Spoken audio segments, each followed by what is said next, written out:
second thing would be, as you said, you run out of money. So one of the things that we're really good at is showing people how to recapitalize when they're buying notes. How do you reposition yourself and get your capital? How do you get some of your money out so you got more money to invest, right? How do you recapitalize? Welcome to Real Estate Hustlers Podcast. I'm your host, Josh Appleman, founder and CEO of Appleman Capital. Today we're joined with Eddie Speed. Eddie has over 40 years of experience, is the founder of NoteSchool, top expert in discounted mortgage note investing and brokering. Eddie, we appreciate you coming on the show today. If you could let the listeners know a little bit more about yourself. How are you? Great. Good. Well, I started in 1980 as a note buyer. I had no really real estate background at that time.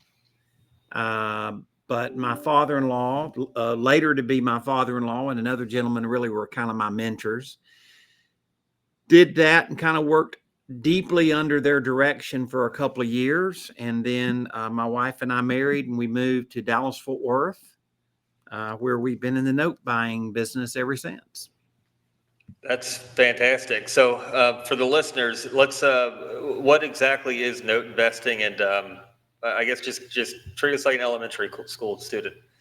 So in most cases, this isn't 100% true because we do buy some bank notes, but in most cases, your audience can best relate to somebody seller financing a property, right?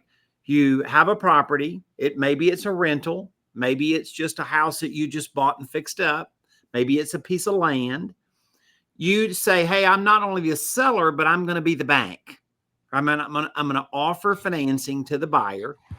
And then your asset moves from the real estate to actually you own a mortgage against the property, a note, right? So a note is the promise to pay. It has the principal, it has the interest, it has the payment. And that note you can sell that just like selling a piece of property. And so I am what is the industry would call a note buyer. Got it. Interesting. So does the property have to be free and clear in order for you to provide a note, or could it have another mortgage and then you're doing more of an arbitrage play where you're buying it at a lower interest rate and then let's just say you're fixing it up, rehabbing it, and then you do seller financing for a higher interest rate. Is that a play? Yeah. So you can seller finance a property where there is an underlying debt. And when you create that seller financing, that would be referred to as a wrap note, typically. And so as you said, you could have an underlying mortgage with a lower interest rate, say it's at 3%, and then you owner finance the property at 9%.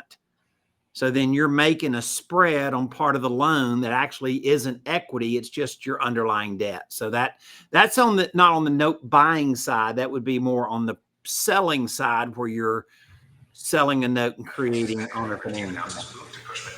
Got it. Hold on 1 second. My speaker just came on. Sorry about that. This is not far off. Bear with me 1 second here.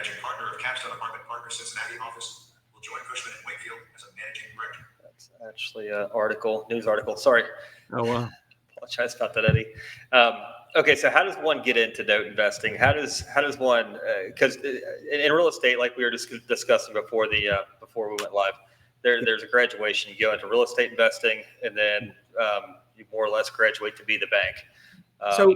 So most people who buy notes started out as traditional real estate investors. They either started out selling houses or land or mobile home and land or something like that. And then they transition over into buying notes. In my case, I literally started as a note buyer and I have a school, right? And I train people how to buy notes, right?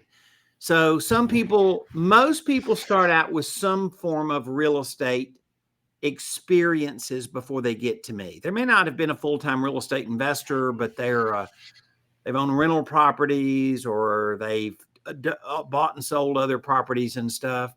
Occasionally we find people that join NoteSchool that's really never been a real estate investor. They're kind of like me. They just like, okay, well, we would obviously think, that you're moving to the top of the pile immediately, right?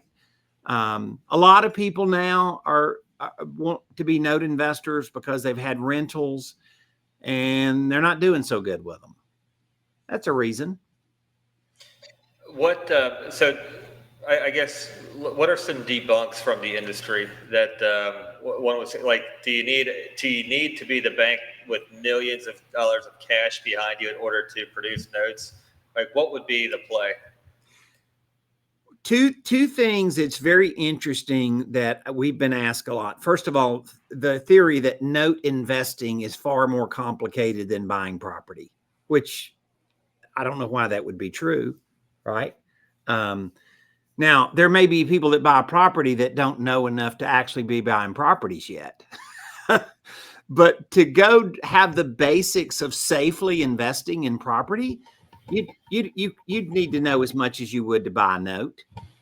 And then the second thing would be, as you said, you run out of money.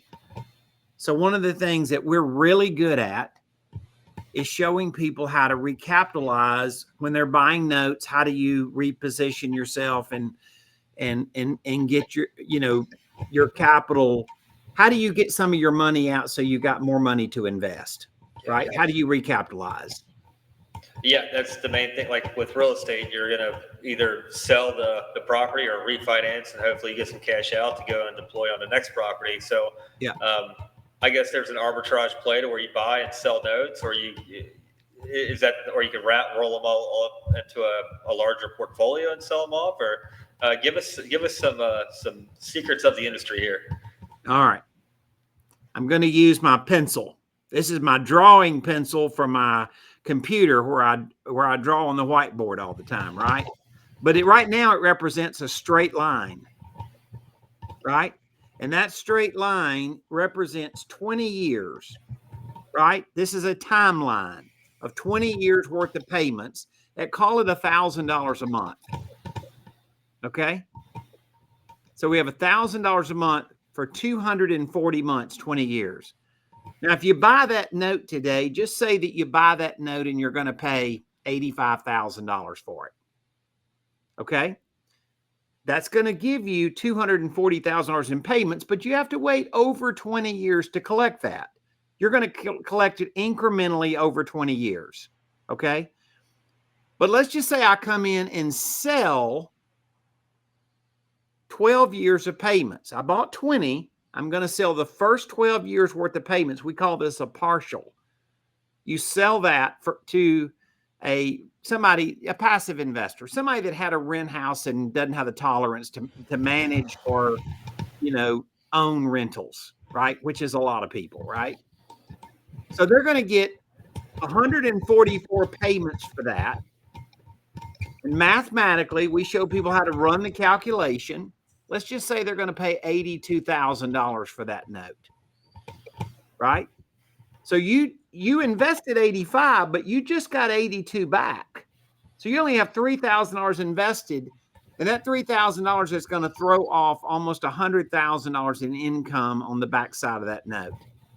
That's an arbitrage. Now, there are ways that you can do that even on a monthly basis, right? That's a little bit different. There's a little bit of a specialty. You can't sell that to a passive investor, but there are insurance companies and specialized investors that you can do that with. So there's all kind of ways that you can use either borrowing money against a note or just selling a cash flow with the note that allow you to recapitalize. That $82,000 that the passive investor brought in, they're going to get $82,000 back, correct? They're going to get $144,000 back. Okay, got it. Where does that come from? Because you still own part of the note, correct? No, I own the 20-year note. You own the 20, but you sold 12 years. Mm-hmm. So they're getting 12 years at, I think, was that $82,000?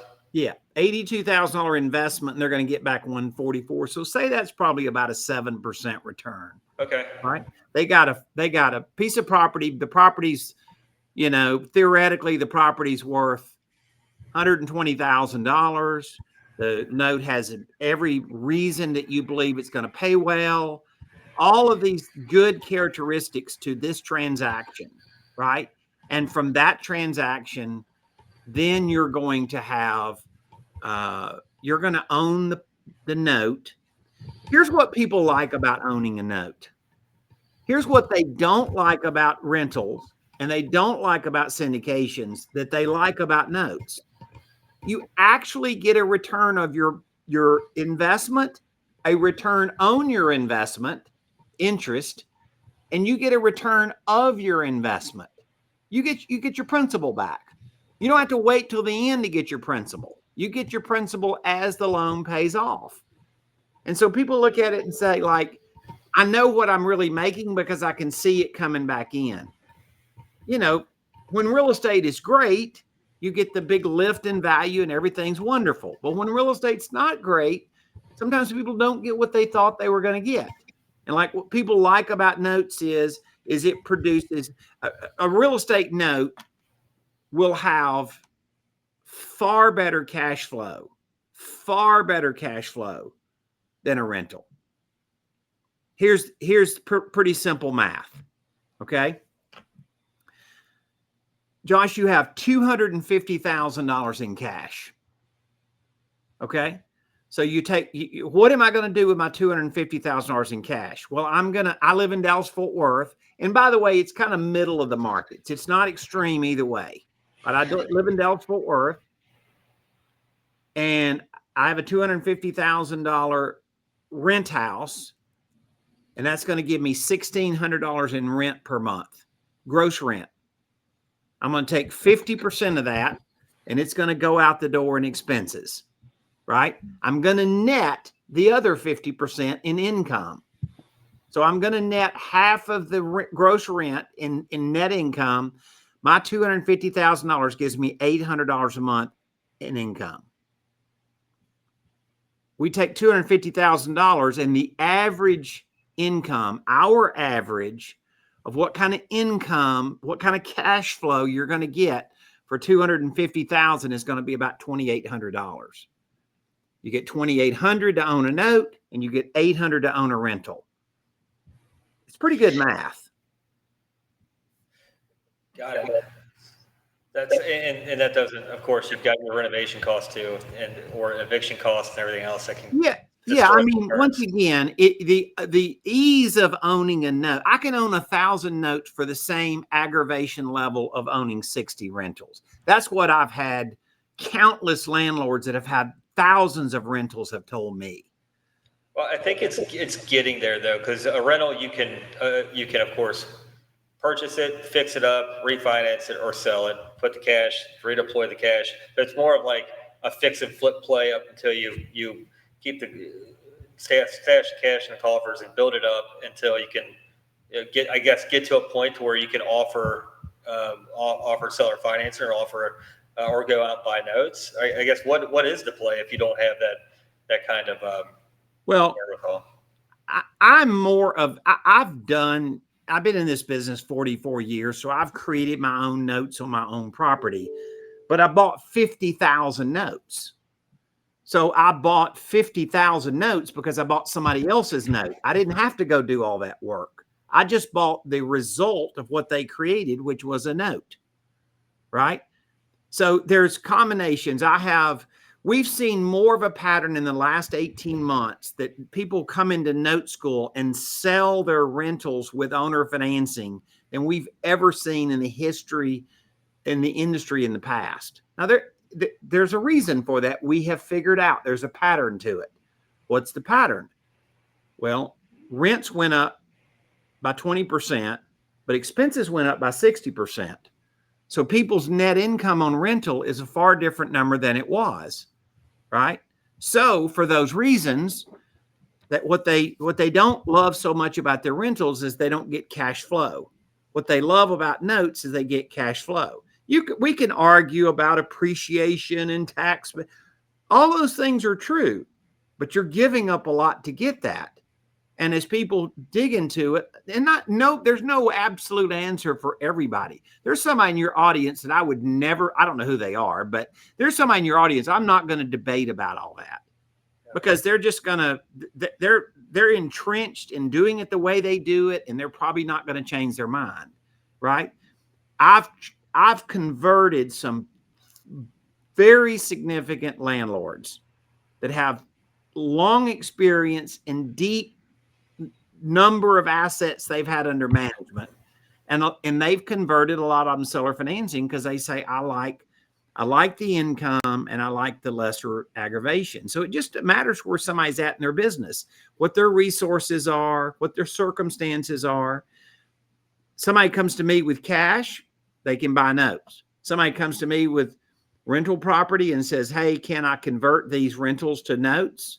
Then that may be the way that they create their scenario. Interesting. You touched on taxes, and of course, real estate comes with depreciation. But with notes, you've got the income piece. Are you bringing it in as a return of capital, and then last it would be a return of capital if the note even lasts that long? Well, you have an amortizing investment, just like if you made the loan. So an investment in a note from an accounting standpoint, it's going to look very similar to if you created your own note. What's your cost basis in it? And then how quickly are you amortizing down, getting your principal back? And that would depend on the actual investment itself. And then the balance of it is going to be interest earned. What does that look like on a tax perspective? I know everyone's got their own brackets, but I mean, are you able to hedge I mean, obviously you are, but what are some of the strategies? I'm going to be honest with you. I'm going to sidestep that one. I know some tax hacks that are just crazy, but they're way too complex to try to bring up here today. Okay. I can show you how to turn around and sell a partial and it becomes an asset sale and not interest earned and all kind of, there's some things that we have learned over 50,000 notes that are pretty unique to the business. But here's what I tell people. Anybody that says, well, I don't want to buy a note, or I don't want to owner finance my property because I lose appreciation. And I go, well, let me tell you something. You got more than 3 times your net income in cash flow from creating a note. And if you think your appreciation is going to grow to be a bigger number than that, then I guess you ought to roll your dice and go for it. But it's probably not, right? We have entered a market right now that is arguably a note cycle. Now, that doesn't mean that I'm poo-pooing buying real estate, that nobody should buy real estate and they should all buy notes. I'm not saying that. But what I'm saying to you is there's very favorable math to notes right now than way more favorable math to notes right now in the interest rate environment and in the environment right now of, cost of property versus rent of property, that ratio, right? For all of those reasons, we're in a cycle right now that you easily could say, well, we're in a very favorable note cycle. And usually when somebody comes and trains with us and goes down the road, we just show them examples. But when we do that, they're like, oh, okay, I can see that. So for the listeners that they're wanting to, I guess, figure out how to get into it, they don't have real estate, they don't have cash. Would they be an originator? Are there other ways of getting into notes? You got to come to the party with something. Yeah, right? You got to. You either got to have real estate or money or cash. I don't represent the beginner with nothing trainer. That's not. I have a school, and I think we're the Harvard of that school, of that business. But we generally have people that have investable capital or investable resources. Resources could be actual real estate. And so that's really who we serve the best. Can I just compare it to a absolute triple net commercial property like a Dollar General, or because I mean at that point all the expenses are passed back to the tenant, and you're collecting cash and you're keeping your hedge, you're protecting your principal. Can you give us an example of one of the most unique notes that you've had during your career? Oh Lord, I bought a note on everything from a junkyard to a mansion and everything in between over the past 44 years, 50,000 of them. So, yeah, I bought notes on very unique collateral, castles, and, all different kinds of collateral. Bought a note on a house, or excuse me, on a avocado orchard, and there was a house in the middle of it, and that's where John Travolta lived. That's pretty wild.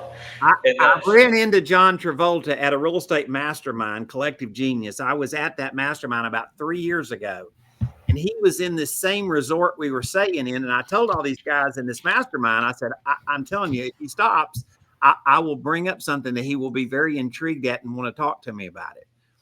And so long story short, here comes John Travolta coming up, and he was very friendly, and he could have blown me off, but he didn't. And I said, "Hey, John, how are you?" I said, "Funny story. I'm in the mortgage business, and I bought the mortgage on the avocado orchard when you used to live in the house in the middle of that back in Santa Barbara." And I mean, he spun around and talked to us for 20 minutes. He probably knew some pretty cool areas in that farm, I'd say. Yeah. And so, of course, he remembered this was when he was young. This is back in the 80s. And he remembered the whole property and the whole story and told us about it and stuff. And those guys in the mastermind were like, I said, "Well, I've been around it a long time." And so, yeah, have I bought some unique notes? I guess I have. John Travolta's, not really his property, but it was the property surrounding it, That's definitely pretty cool. Tell us about if over 50,000 notes, I'm sure you've ran into it. So say that the payments quit coming in. What is your process? Well, everything about note investing is risk management. Yeah. I mean, so, yes, we've had notes default. When you're buying a note that's performing, and we also buy non-performing notes, right? We buy notes where we know they're not paying. But when we look at we buy a note that we're buying that's performing, the first thing we do is measure off, like, what's the likelihood they're going to continue to pay? Like, what's the buyer's propensity to pay, their ability to pay, meaning, do they qualify? Do they have a track record of paying somebody else? If they get in a storm, can they get rid of the property? Right? In other words, all of those things really measure off, like, what's the odds you're going to have a problem? Yes, we've done tens of thousands of foreclosures because we've also bought a lot of non-performing notes. So we've done foreclosure actions in, north of 40 states. And, about half the states are takes longer to foreclose. And about half the states, it's a little more of a statutory process, and you don't really have to go through the court system to go foreclose. So those are all things that are just part of the management tool that you got to do, and those are variables that you have to weigh and what they cost. I would say that buying notes on performing properties that haven't paid, if I look back at the risk variables in the business, the manageable risk variables and the unmanageable risk variables, those have definitely fallen into the manageable category. So the cash just quits coming in, and then you own a real estate. So yeah. You send your teams in, take an assessment, and then do you put it on the market? Do you resell another note? How does?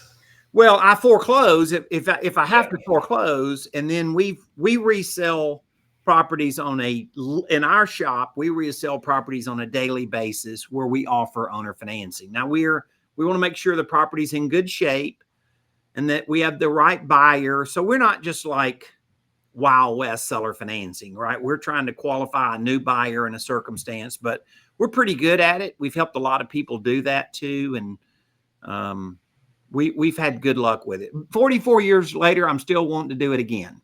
Yeah, I mean, well, you're reselling quality paper, so the credit worthiness, they can.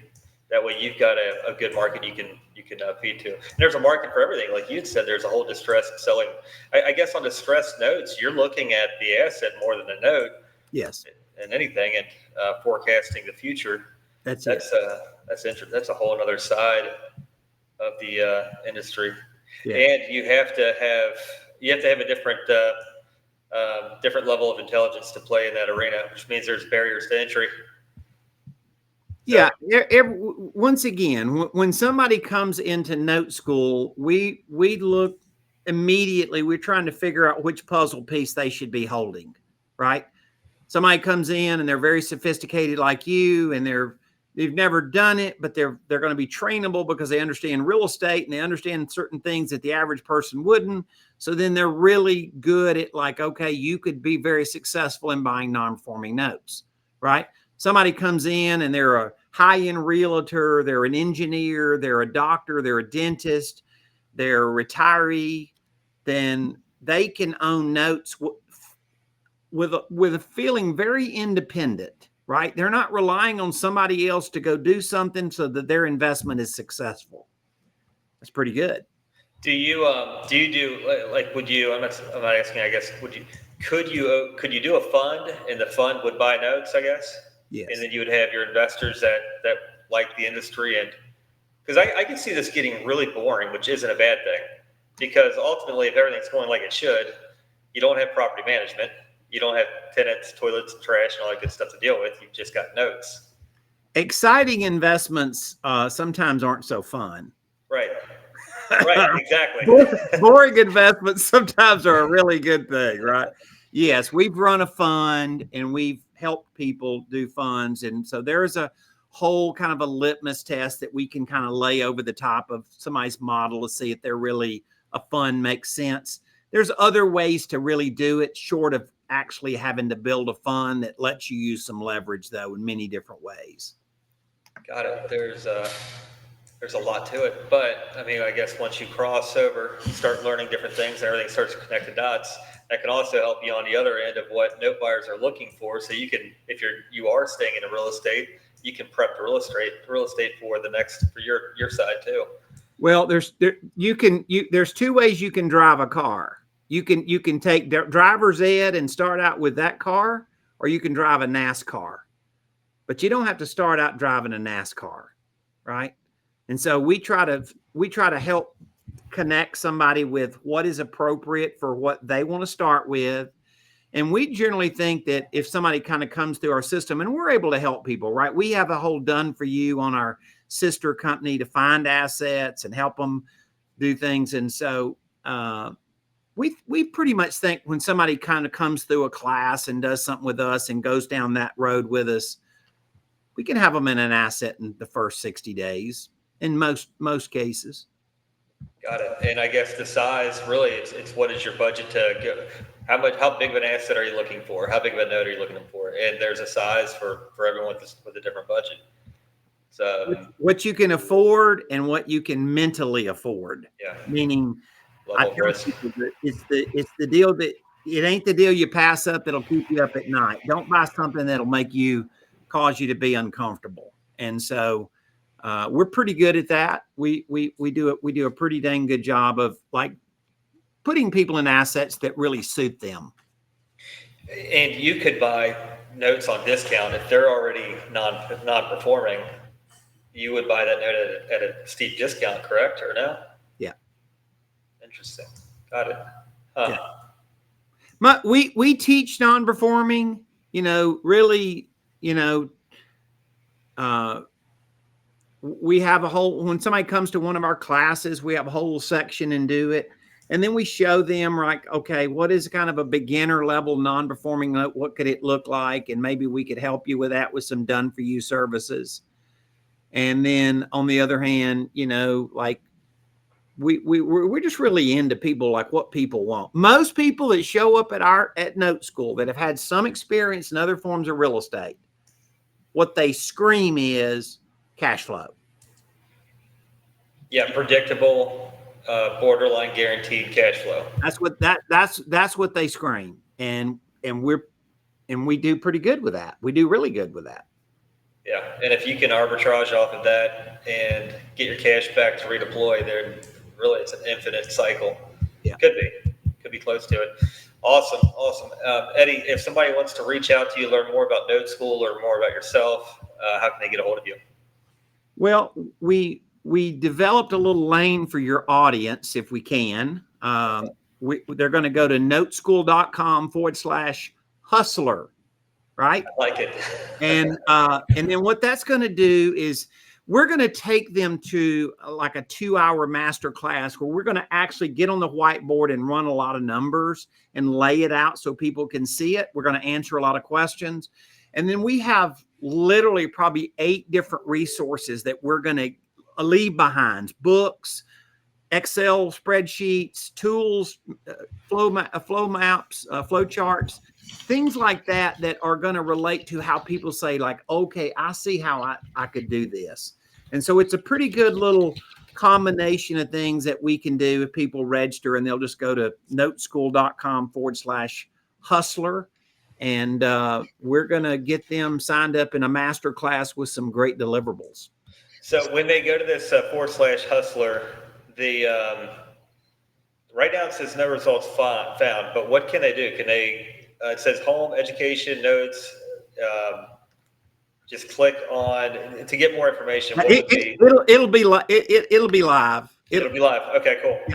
It'll be good to go and live. And we just want to do that because we sell this class. Got it.